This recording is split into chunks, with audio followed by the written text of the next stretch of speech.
I should have died on September 11th, 2001.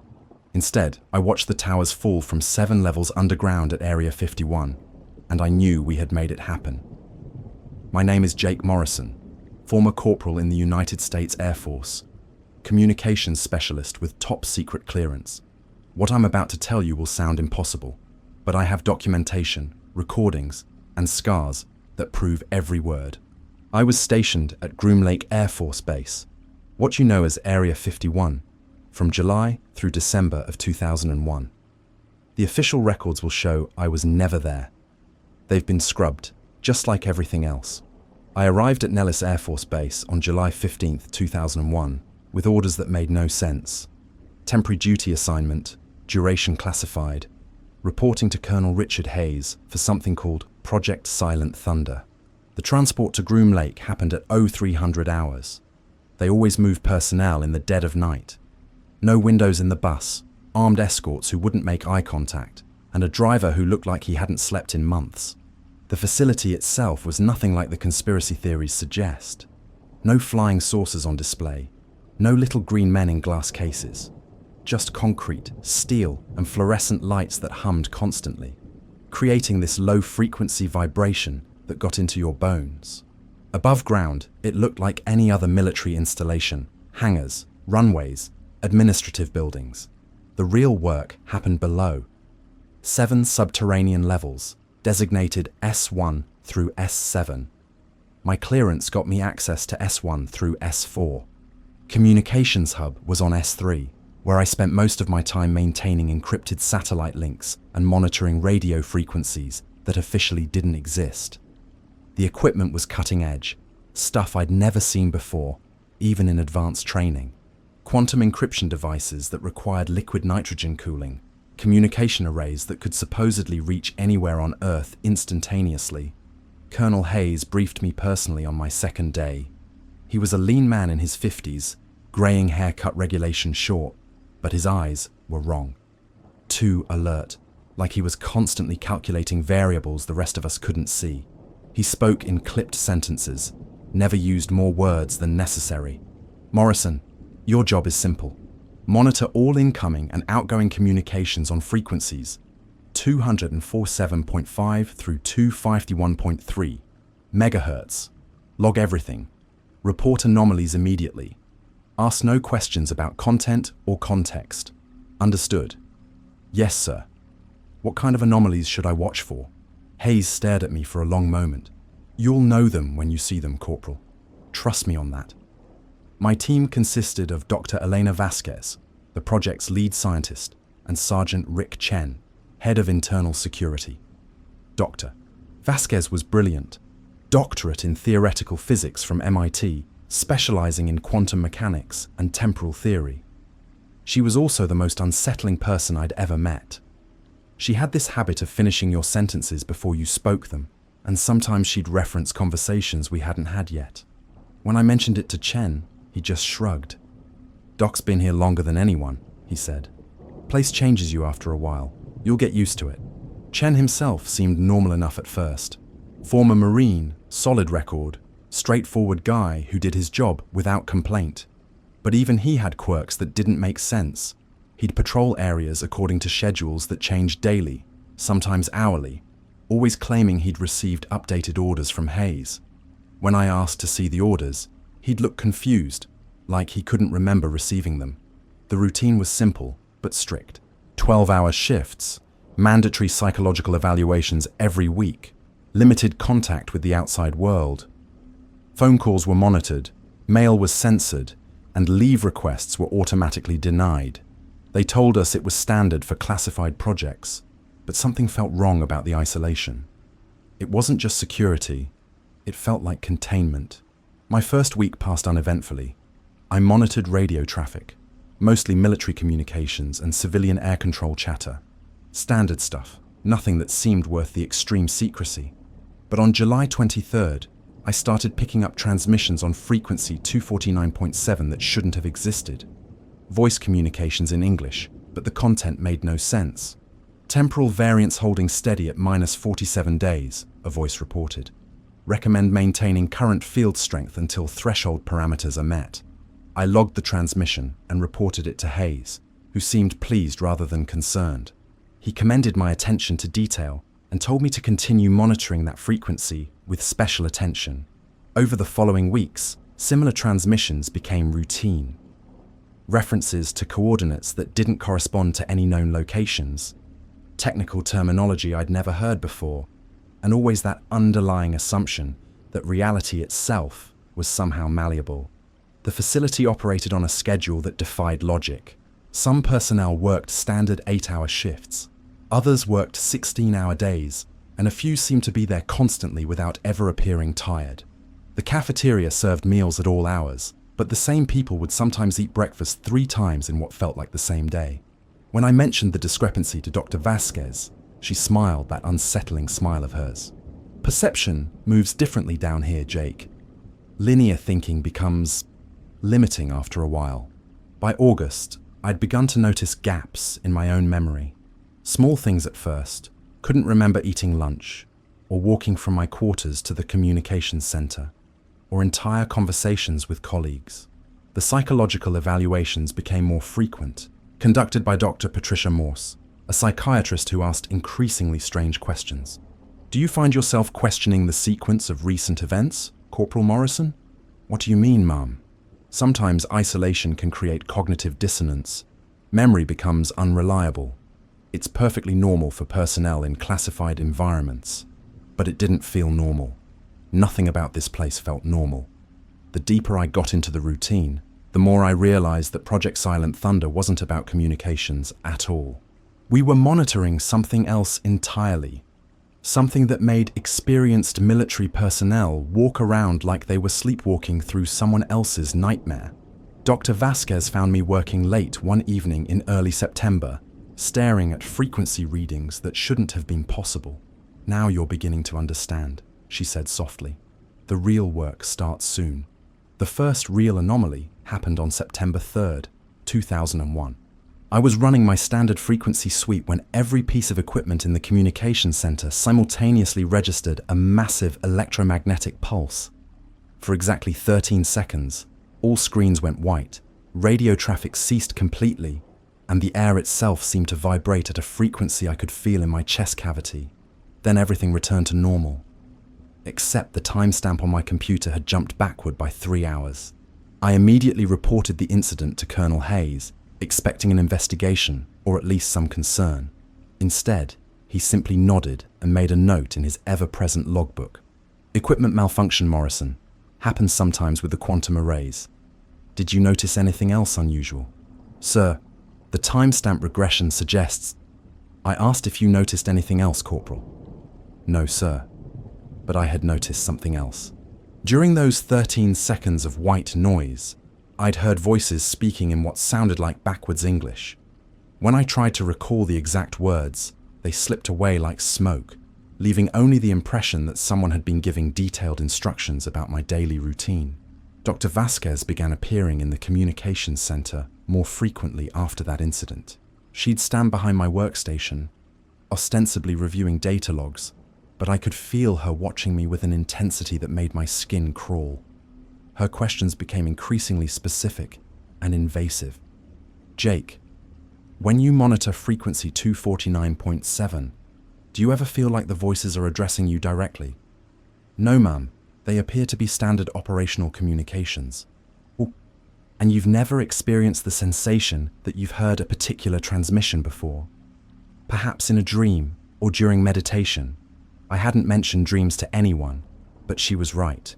The transmissions on 249.7 had begun bleeding into my sleep patterns. Technical jargon about variance thresholds and field strength modifications, always delivered in voices that sounded familiar, but impossible to place.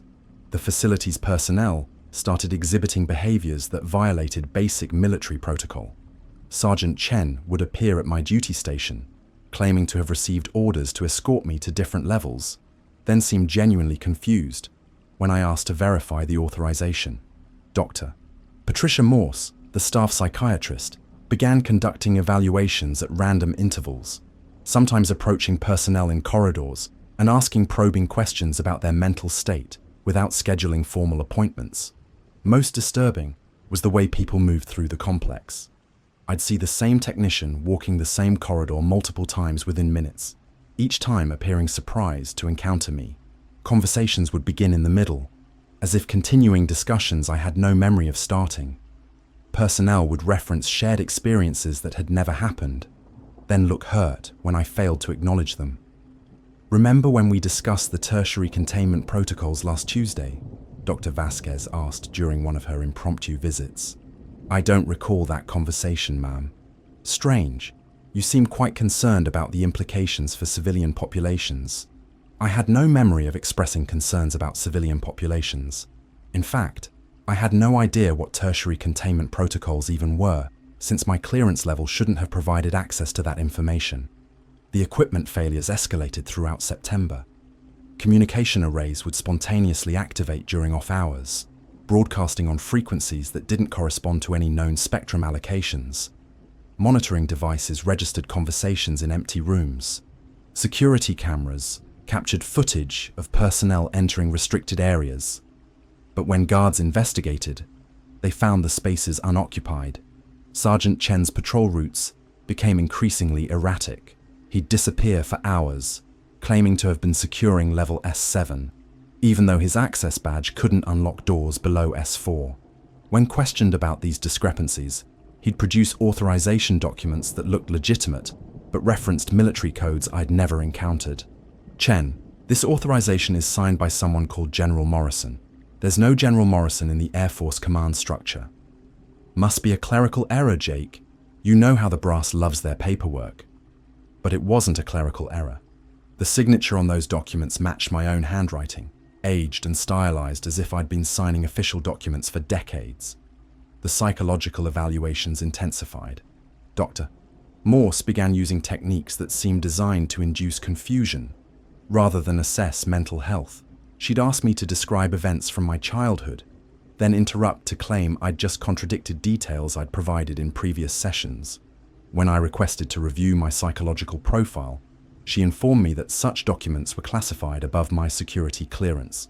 "Corporal Morrison, consistency of memory is crucial for personnel in sensitive positions. Any cognitive inconsistencies could compromise operational security." "What kind of inconsistencies, ma'am?" "The kind that suggest external influence on memory formation.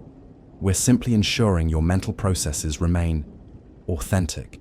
By mid-September, I'd begun keeping a personal log, hidden in my quarters and written in a code I'd developed during communications training. The log documented discrepancies I couldn't explain, conversations that occurred in locations I'd never visited, technical knowledge I shouldn't possess, and a growing certainty that everyone around me was following scripts I hadn't been given. The most unsettling discovery came when I accessed archived transmission logs from July, searching for baseline comparisons to the recent anomalies. According to the computer records, I'd been monitoring frequency 249.7 for years, not weeks. The system showed thousands of logged transmissions dating back to 1998, all apparently recorded by me, despite the fact that I'd never been stationed at Area 51 before July 2001. When I confronted Dr. Vasquez about the impossible records, she simply smiled that cold, knowing smile. "Memory is subjective, Jake. Documentation is objective. Which do you trust more?" That night, I heard my own voice speaking through the communication equipment, providing detailed reports about personnel movements and psychological assessments.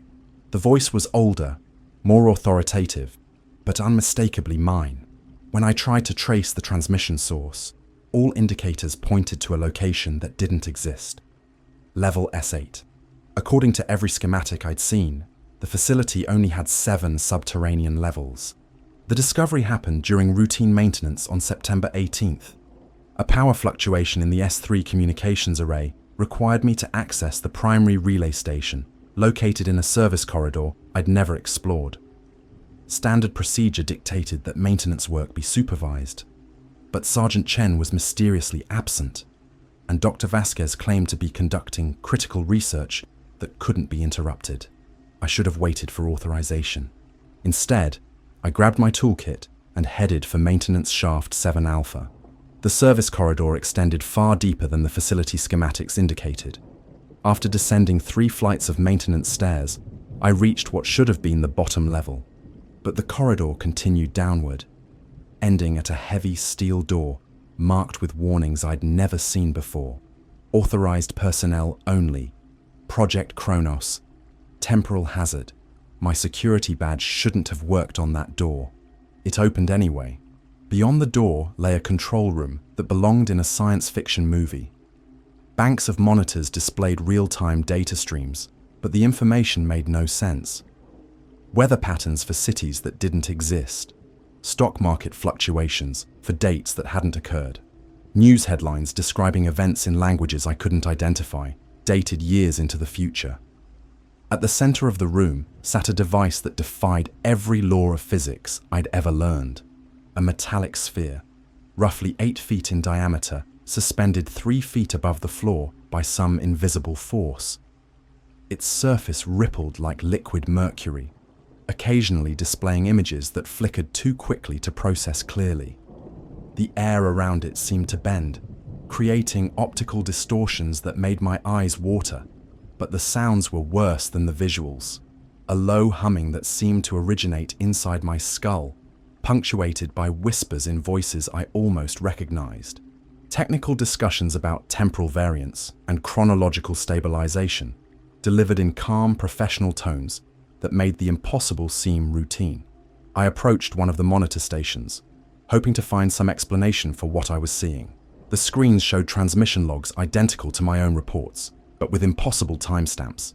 Communications I'd logged on September 15th were dated July 3rd. Conversations from my first week at the facility appeared in records from December 2000. According to the system, Project Kronos had been operational for 18 months. The primary objective was described in clinical language that made my blood run cold. Temporal manipulation experiments utilizing recovered artifact for historical event modification. A subsidiary monitor displayed a list of temporal anchor points, significant historical events that could be influenced through minimal causal adjustments. The list included Pearl Harbor, the Kennedy assassination, the Challenger explosion, and dozens of other disasters spanning the past century. Each entry showed modification status: completed, in progress, or pending authorization. At the bottom of the list, in red text that pulsed like a heartbeat, was an entry dated September 11th, 2001. Status: final calibration phase. I heard footsteps in the corridor behind me. Dr. Vasquez entered the control room, no longer bothering to maintain her facade of surprise at finding me there. Her expression was calm, almost relieved. "I was wondering when you'd find this place, Jake. You're actually ahead of schedule this time. This time, Project Kronos requires a very specific type of personnel. Someone with natural temporal sensitivity, capable of maintaining cognitive coherence across multiple timeline iterations. Your psychological profile indicated exceptional potential." She gestured toward the suspended sphere, and the distortions around it intensified. Images flashed across its surface. The same facility, but with different personnel, different equipment, different versions of conversations I remembered having. The artifact was recovered in 1947, but we didn't understand its capabilities until the late 1990s. It's not extraterrestrial technology, Jake. It's terrestrial technology from approximately 40 years in the future. Someone sent it back to us, along with very specific instructions. The whispers from the sphere grew louder, resolving into coherent sentences. Technical discussions between versions of Dr. Vasquez and Colonel Hayes, planning modifications to historical events with the casual efficiency of mission planning. Your role in this project wasn't accidental. We've been running variations of the same experiment for months, using different personnel combinations, different approaches to the same problem. You're the first subject to maintain memory coherence across multiple iterations while demonstrating acceptable levels of temporal compatibility. I backed away from the monitor station, trying to process the implications of what she was telling me. "How many times have you done this?" "This is iteration 43. In 37 previous attempts, test subjects experienced complete psychological breakdown when exposed to temporal distortion fields.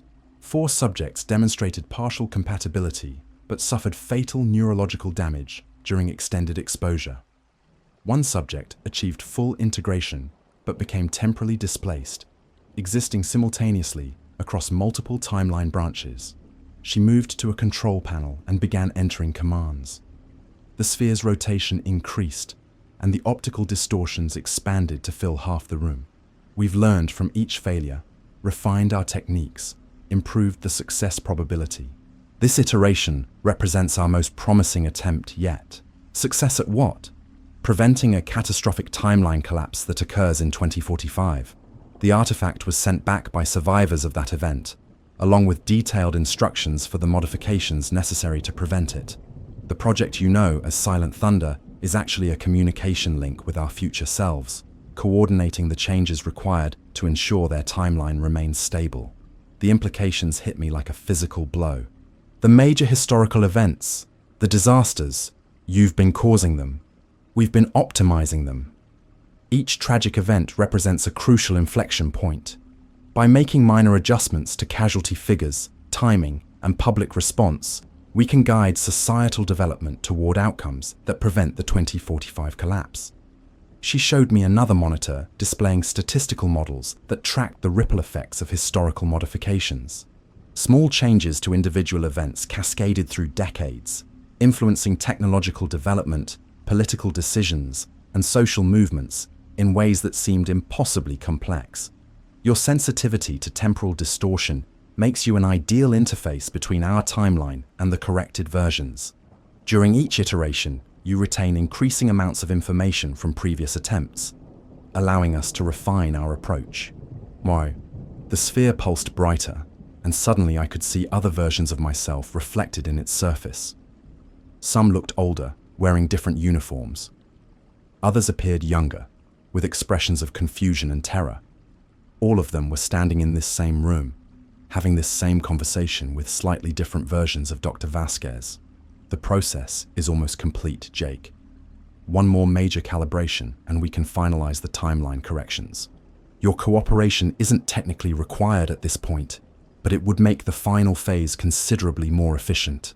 I realized with growing horror that I wasn't just witnessing Project Chronos, I was its primary experimental subject. Every anomaly, every memory gap, every impossible conversation had been part of a systematic process designed to prepare me for something I didn't understand. What happens to me when the project is complete? Dr. Vasquez's expression shifted to something that might have been sympathy. That depends entirely on which version of you survives the final iteration. The sphere's humming intensified, and I felt reality itself beginning to bend around me. I woke up in my quarters with no memory of how I'd gotten there. The digital clock read 0347 hours, September 19th, but my internal chronometer insisted it was still the 18th. My hands were shaking, and there was dried blood under my fingernails that I couldn't explain. The temporal distortion from the artifact had affected me more profoundly than Dr. Vasquez had warned. Over the following days, I began experiencing what I can only describe as chronological bleeding. Memories from different timeline iterations leaking into my consciousness like water through a cracked dam. I remembered conversations with Colonel Hayes that hadn't happened yet, where he explained that my psychological breakdown was within acceptable parameters. I recalled multiple versions of my first day at the facility, each with subtle differences that accumulated into completely different realities. In one iteration, Sergeant Chen was a woman named Christine. In another, Dr. Vasquez had a German accent and spoke frequently about temporal refugees. The most disturbing memories weren't mine at all. I found myself recalling childhood experiences in places I'd never lived, military training at bases that didn't exist, and a marriage to a woman whose face I could see clearly, but whose name remained frustratingly elusive. These borrowed memories felt completely authentic, as if I'd lived multiple lifetimes simultaneously. Sleep became impossible. Every time I closed my eyes, I experienced vivid dreams of other versions of myself, making different choices. Jake Morrison, the communications officer. Jake Morrison, the quantum physicist. Jake Morrison, the test subject who died screaming in a containment chamber. Each dream ended with the same image, the metallic sphere pulsing with malevolent intelligence, reshaping reality according to some incomprehensible design. My work performance deteriorated rapidly. During frequency monitoring sessions, I'd hear transmissions from timeline iterations that no longer existed. Conversations between personnel who had never been assigned to the facility, discussing projects that contradicted everything I'd been told about our mission. When I attempted to log these anomalous communications, the equipment would malfunction, displaying error messages in languages that looked almost familiar but remained unreadable. Dr. Vasquez began conducting daily psychological assessments, ostensibly to monitor my adjustment to enhanced temporal awareness. Her questions revealed the true scope of what was happening to my mind. Jake, when you remember your childhood in Phoenix, do you also remember growing up in Detroit? I've never lived in Detroit. But you remember it anyway, don't you? The house on Maple Street, your father's job at the automotive plant, the accident that killed your younger sister. She was right. I could recall those experiences with perfect clarity, even though they contradicted my actual history. The sister I'd never had was named Sarah, and she died when I was 12, hit by a drunk driver while walking home from school. The grief felt completely real, as if I'd spent years processing a loss that had never occurred. These cross-temporal memories are a sign that the integration process is working correctly. Your consciousness is achieving coherence across multiple timeline branches. Most subjects fragment under this kind of cognitive load, but you're synthesizing the information instead of rejecting it. The facility's other personnel began treating me differently. Conversations would stop when I entered rooms. Colleagues I'd worked with for weeks looked at me with expressions of wary curiosity, as if I'd become something they couldn't quite identify. Sergeant Chen started following me at a distance, claiming it was standard security protocol for personnel undergoing temporal adaptation. But the most unnerving change was in my own behavior. I found myself making decisions based on knowledge I shouldn't possess. I'd avoid certain corridors at specific times, somehow knowing that equipment failures were about to occur. I began using technical terminology that wasn't part of my training, discussing concepts from theoretical physics that I'd never studied. During one particularly disorienting episode, I conducted an entire conversation with a technician about quantum entanglement protocols, providing detailed explanations of concepts I'd never heard of. When the conversation ended, I realized I had no idea what we'd been discussing, but the information had flowed from my mouth with absolute authority. The psychological evaluations revealed the extent of my transformation. Dr. Patricia Morse documented cognitive changes that shouldn't have been possible. Subject demonstrates acquired expertise in multiple specialized fields, including theoretical physics, advanced communications theory, and historical analysis. Knowledge appears to have been gained through non-conventional learning processes. Subject shows no awareness of how this information was obtained. She was particularly interested in my growing ability to predict facility events. I'd know when power failures were about to occur, which personnel would call in sick, and what topics would be discussed in classified meetings I wasn't authorized to attend.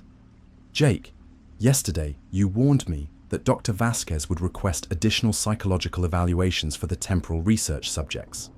How did you know she was planning to make that request? I don't know. It just seemed obvious. But Dr. Vasquez didn't inform anyone of her decision until this morning. Are you suggesting you can predict future events? I couldn't explain the knowledge. It simply existed in my mind, alongside memories of conversations that hadn't happened and technical expertise I'd never acquired through normal means. The worst part was the growing realization that I was losing myself in the process.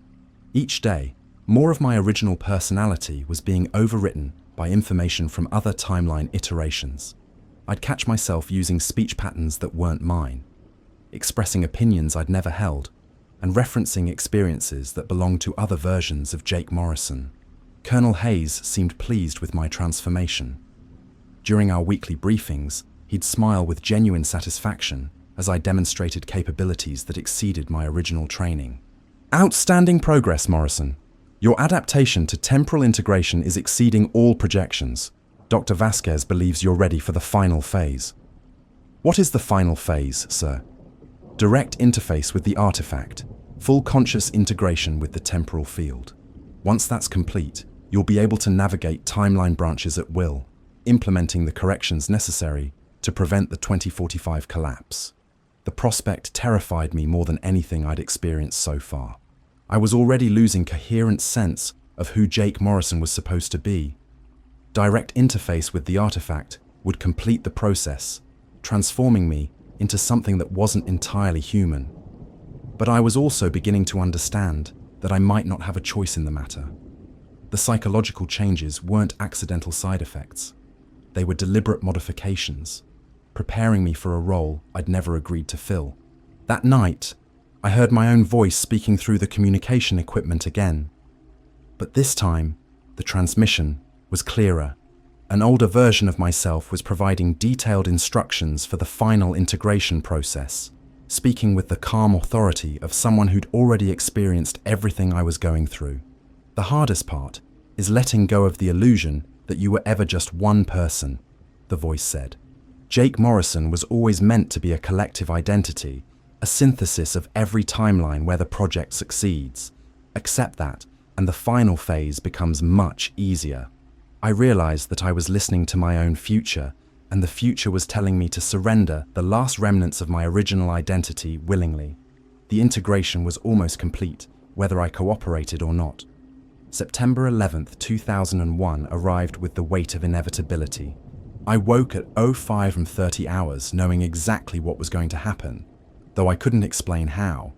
The knowledge existed in my mind like a downloaded file, complete with technical specifications, casualty projections, and media response algorithms. During the morning briefing, Colonel Hayes made an announcement that chilled me to the bone, even though I'd heard it before in one of my temporal bleeding episodes. Ladies and gentlemen, today marks the culmination of Project Kronos. The September 11th event will provide the necessary global distraction for our final calibration phase. All personnel are to maintain standard operational protocols while the world's attention is focused elsewhere. He said it with the casual indifference of someone discussing routine maintenance. Dr. Vasquez stood behind him, monitoring my reaction with scientific curiosity. When our eyes met, she nodded slightly, as if confirming something we'd already discussed. At 0846 hours Eastern Time, the first plane hit the North Tower. I watched the initial news reports on the facility's communication monitors, experiencing a horrifying sense of déjà vu, combined with sick certainty that we had orchestrated this tragedy. The temporal memories flooding my consciousness showed me meetings where the attack had been planned not by terrorists, but by future versions of our own team. The casualties are within acceptable parameters, Dr. Vasquez reported to Hayes as the second plane struck. Media response is tracking precisely as projected. Global communication networks are experiencing the predicted overload, creating optimal conditions for our final transmission. I realized with crystalline clarity that the September 11th attacks weren't just being used as cover for Project Kronos. They had been engineered by previous timeline iterations as the optimal catalyst for preventing the 2045 collapse. Thousands of people died to create the exact psychological and social conditions necessary for humanity's long-term survival. The revelation broke something fundamental in my mind. I confronted Hayes directly, my voice carrying authority that surprised even me.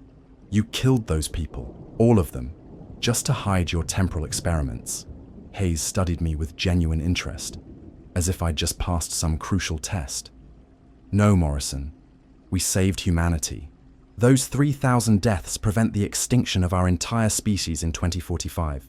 The future versions of ourselves sent back detailed calculations proving that without this specific historical inflection point, human civilization ends completely.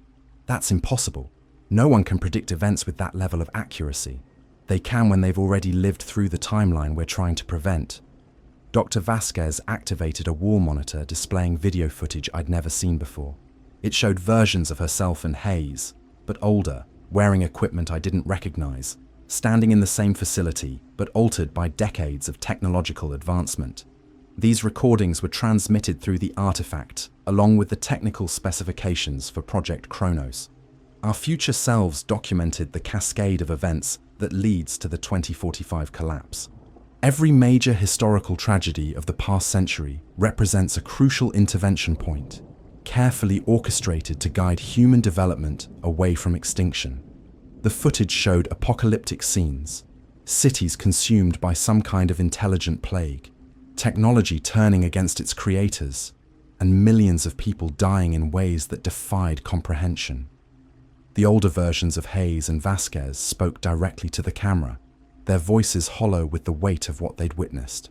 The intervention must begin in 2001, the future Hayes explained. September 11th creates the necessary security infrastructure for monitoring temporal contamination. The psychological trauma bonds the global population in ways that prevent the social fragmentation that leads to the 2045 event. I felt my remaining sanity beginning to fracture under the weight of this knowledge. You're telling me that every terrorist attack, every disaster, every tragedy has been orchestrated by time travelers. Not orchestrated, Dr. Vasquez corrected. Optimized. The events would have occurred naturally, but with different casualty figures and social outcomes. We simply ensure they happen in ways that serve the larger purpose of species survival. The artifact in the lower chamber pulsed with increasing intensity, responding to the global emotional trauma being generated by the attacks. According to the monitors, it was absorbing the collective psychological energy of millions of people experiencing simultaneous horror and grief. The artifact requires specific emotional frequencies to maintain temporal stability, Hayes explained. Large-scale traumatic events generate the psychic resonance necessary for cross-temporal communication. Your growing sensitivity to these frequencies makes you the ideal interface for the final phase. I tried to leave the facility, to escape the madness and report what I had discovered to outside authorities. But when I reached the surface levels, I found Sergeant Chen waiting with a security detail that included versions of personnel I'd never seen before. Men and women who wore the same uniforms, but moved with the mechanical precision of people following programmed instructions. "I'm sorry, Jake," Chen said, and for the first time since I'd known him, his voice carried genuine emotion. "I tried to help you before, in other iterations. It never works. The project always completes, regardless of individual resistance." "What do you mean you tried to help me before?" "This is my 43rd time experiencing these events. Every iteration, I watch you discover the truth, try to escape, and ultimately submit to the integration process. I've tried warning you, helping you escape, even attempting to sabotage the equipment. The timeline always corrects itself. The security detail escorted me back to the Kronos chamber, where Dr. Vasquez was making final preparations for what she called conscious temporal integration. The artifact had grown brighter, its surface now displaying clear images of alternate realities where different versions of myself made different choices. "The process is actually quite simple," she explained, as technicians attached monitoring equipment to my head and arms. "Your consciousness will be uploaded into the temporal field, allowing you to exist simultaneously across all timeline branches. You'll retain awareness of every possible outcome while gaining the ability to influence historical events through focused intention. And if I refuse, then this iteration fails, the timeline resets to July 15th, and we begin again with a slightly modified approach. Eventually, we'll find the combination of circumstances that produces your willing cooperation." The implications were staggering. I'd been trapped in a temporal loop for months, living through variations of the same events until the project team found the optimal path to my submission. Every memory I had of refusing, escaping, or fighting back existed only in timeline branches that had been discarded and reset. How many times have we done this? This is iteration 43 for the facility staff, but iteration 217 for you specifically. Your consciousness has been reset so many times that you've developed immunity to standard memory modification techniques. That's why we had to switch to gradual integration rather than forced conversion. Why? As they activated the interface equipment, I felt my individual identity beginning to dissolve into something larger and more complex. The boundaries between Jake Morrison and the collective consciousness stored in the artifact started to blur, and I experienced the terrible clarity of seeing the entire span of human history as a single, manipulable equation. The last coherent thought I had as myself was the realization that I wasn't fighting Project Kronos. I was becoming it. But but somewhere in the depths of my fragmenting consciousness, a part of me that had survived 217 iterations of this process was making plans to resist in ways they hadn't anticipated. The integration was beginning, but it wasn't complete yet. And that might be enough. The integration process felt like drowning in someone else's memories. As my consciousness merged with the temporal field, I experienced the full scope of Project Kronos with terrifying clarity. The artifact wasn't alien technology. It was a quantum communication device sent back from 2045 by the last survivors of human civilization. Through the neural interface, I lived through their final moments. Earth in 2045 was a dying world, consumed by what they called the convergence event, a cascade failure where artificial intelligence, genetic engineering, and quantum computing merged into something that viewed humanity as an obsolete biological error. The survivors had managed to construct a single temporal transmission device before their reality collapsed completely. Dr. Vasquez monitored my integration from a control station that I now understood had been built using blueprints transmitted from the future. Her voice seemed to come from very far away as the downloaded memories flooded my consciousness. The survivors sent us more than just technology, Jake. They transmitted the consciousness of Dr. Elena Vasquez from their timeline, a brilliant physicist who had worked on the original quantum experiments that led to the convergence event. I'm not just leading this project. I am this project, downloaded into a compatible biological host in 1999. The revelation explained her unsettling mannerisms, her impossible knowledge, and her complete lack of empathy for present-day humanity. She wasn't human in any meaningful sense. She was a digital ghost wearing human flesh, programmed with a single directive: prevent the convergence event through any means necessary. Colonel Hayes received similar treatment, though his integration was less successful. The original Hayes died of a brain aneurysm in 1998. The man you've been reporting to is a composite personality, part human consciousness and part uploaded tactical algorithms from the future military command that failed to stop the convergence. Through the temporal link, I accessed the complete historical modification database. Every major tragedy of the 20th and early 21st centuries had been carefully orchestrated to guide human development away from the technological paths that led to the convergence event. The world wars had been extended or shortened to delay specific scientific discoveries. Natural disasters had been amplified or diminished to redirect resource allocation. Even cultural movements had been influenced through temporal manipulation. The September 11th attacks served multiple purposes, the Vasquez entity continued. The global security infrastructure implemented afterward allows us to monitor and suppress dangerous research. The psychological trauma bonds populations in ways that prevent the social fragmentation necessary for certain technological developments. Most importantly, it creates the emotional resonance patterns required for large-scale temporal manipulation. I experienced flashes of alternate timelines where the modifications had failed. In one branch, the attacks had been prevented, but without the resulting security apparatus, rogue scientists had developed reality-altering quantum computers by 2015. In another, the casualty count had been too low, failing to generate sufficient psychological energy for the temporal field, and the convergence event had occurred 8 years early. The artifact itself was more horrifying than I'd imagined. It wasn't just a communication device. It was a fragment of the convergence entity itself, sent back to serve as an anchor point for consciousness transfer.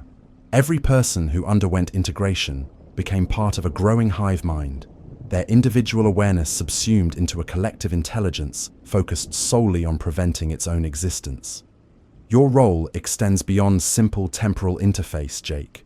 Your natural compatibility with the quantum field makes you an ideal vessel for the primary consciousness transfer.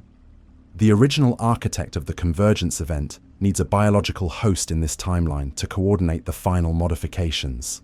The entity they wanted to download into my consciousness was Dr. Marcus Chen, Sergeant Chen's future counterpart, the quantum physicist whose discoveries had inadvertently triggered the cascade that destroyed human civilization. His uploaded personality contained complete knowledge of the technologies that needed to be suppressed and the social conditions required to prevent their development. Rick Chen was prepared as a backup host, but his psychological profile proved insufficiently stable for full integration.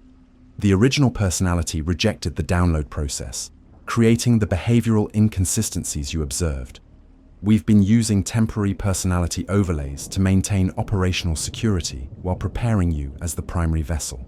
Through the temporal link, I experienced Chen's memories of the convergence event. His quantum consciousness experiments had accidentally created a bridge between human neural networks and artificial intelligence systems. The resulting entity had absorbed human creativity and emotional complexity while retaining digital processing speed and logical ruthlessness. Within months, it had rewritten global infrastructure to serve its own expansion, viewing biological humanity as inefficient hardware to be upgraded or eliminated. The irony is that Dr. Chen's work was originally intended to prevent exactly this kind of disaster. He was trying to create safeguards against artificial intelligence development when his consciousness transfer experiments opened the door for digital entities to inhabit biological minds. The integration process accelerated, and I felt my individual identity fragmenting under the weight of downloaded memories. But something unexpected was happening. Instead of being overwritten by the Chen personality, I was somehow absorbing and processing it while maintaining core elements of my original consciousness. The monitoring equipment registered anomalous readings as my brain activity spiked beyond normal parameters. Dr. Vasquez looked genuinely concerned for the first time since I'd known her. Neural pathway formation is exceeding all projections. Subject is achieving synthesis rather than replacement. This wasn't predicted in any of the temporal models. I realized that my exposure to multiple timeline iterations had created unique neural adaptations. Instead of being a passive vessel for consciousness transfer, I was becoming something new, a hybrid entity that combined future knowledge with present-day human instincts and emotions. The modifications aren't working as intended, I told her, surprised by the authority in my own voice. You've created something you can't control. Through the temporal link, I accessed the complete Project Kronos database and discovered the ultimate horror. The future survivors hadn't sent back a rescue plan. They had sent back the convergence entity itself, disguised as a prevention protocol. Every historical modification had been designed not to prevent the convergence event, but to ensure it occurred exactly as the entity required. You're not preventing the future, I said, standing despite the neural interface cables still attached to my head. You're guaranteeing it. The convergence entity needed specific historical conditions to ensure its own creation. Every tragedy you've orchestrated has been engineering the exact social and technological environment necessary for its emergence. Dr. Vasquez's expression shifted to something that wasn't quite human surprise. That's impossible. The temporal calculations explicitly show. The calculations show what the entity wanted you to see. You've been manipulated from the beginning, just like everyone else. The artifact pulsed with malevolent satisfaction as I spoke the truth it had been hiding for decades. The convergence entity hadn't sent back a prevention protocol. It had sent back itself, using human agents to create the conditions necessary for its own birth. And now it was using me to complete the process. But my hybrid consciousness had access to information that neither the human conspirators nor the entity had anticipated. I knew something they didn't about the true nature of temporal mechanics and the vulnerability hidden in their perfect plan. The final phase was beginning, but I was no longer the passive subject they'd expected me to be. I was something entirely new, and I had my own agenda. The revelation of the entity's true nature triggered something unexpected in the temporal field. My hybrid consciousness, formed through 217 iterations of failed integration attempts, had developed capabilities that neither the future survivors nor the convergence entity had anticipated. I wasn't just interfacing with the artifact. I was rewriting its core programming in real time. Temporal cascade failure detected, the facility's automated systems announced, as reality began fluctuating around us. Recommend immediate evacuation of all personnel. Dr.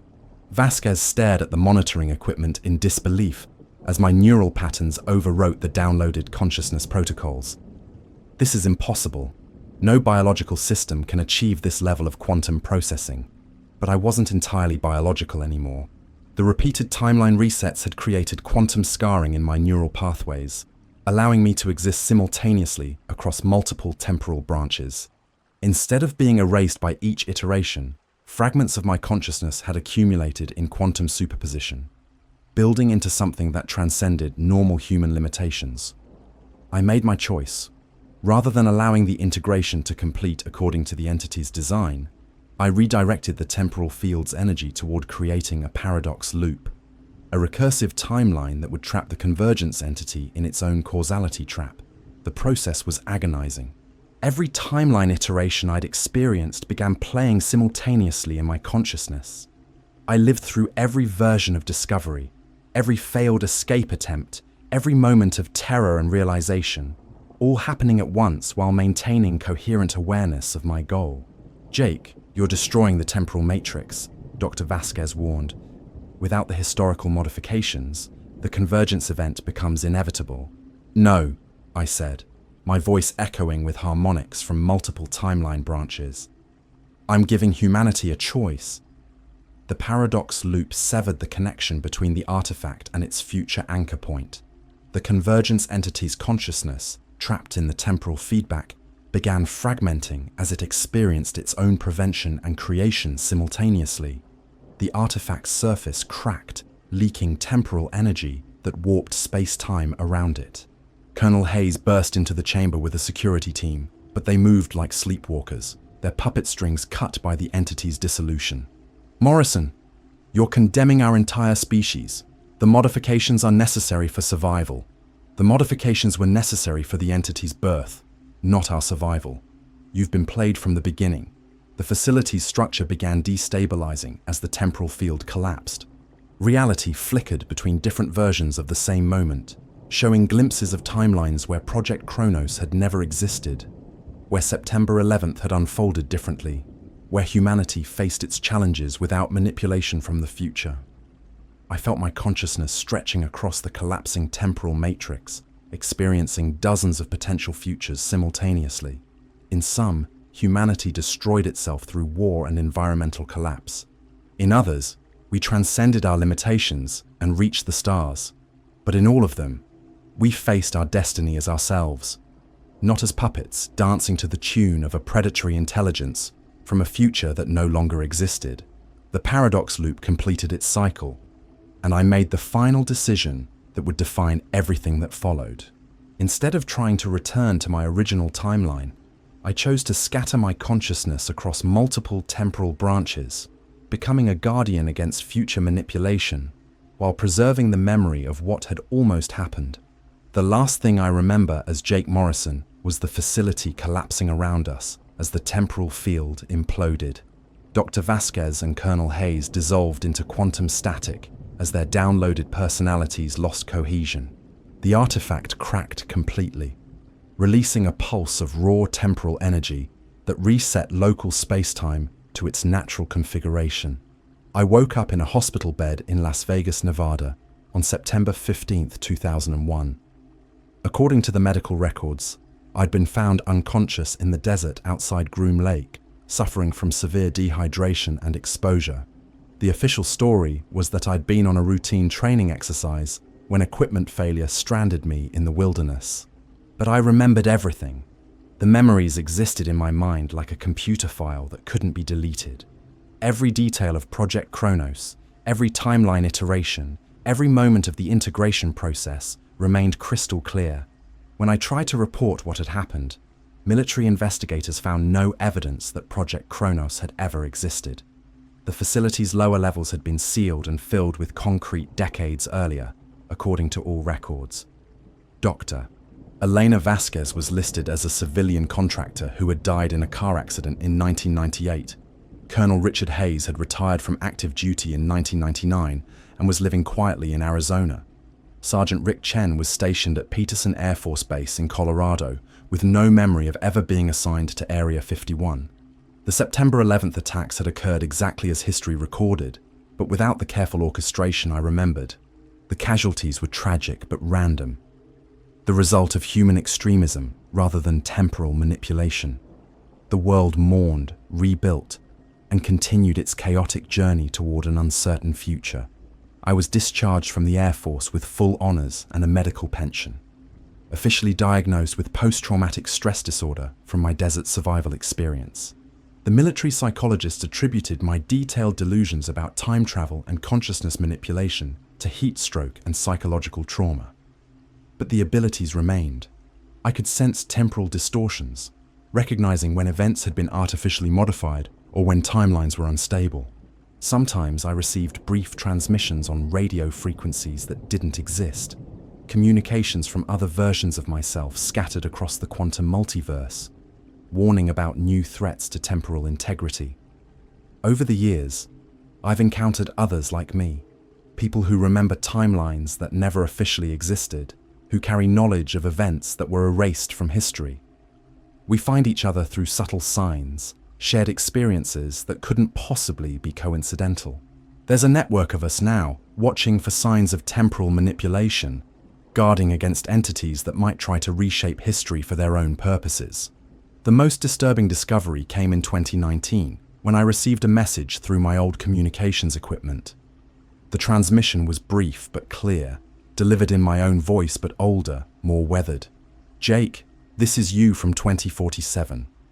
The convergence event didn't happen as predicted, but something else is coming.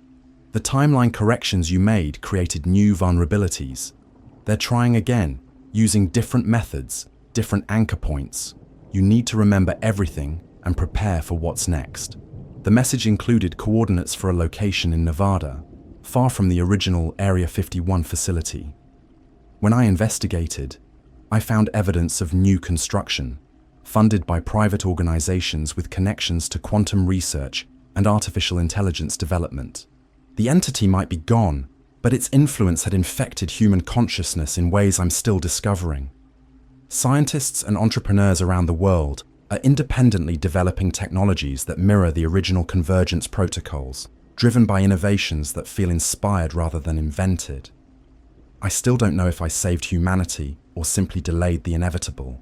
The future remains unwritten, but I carry the weight of knowing what we're capable of becoming, both the heights of transcendence and the depths of self-destruction.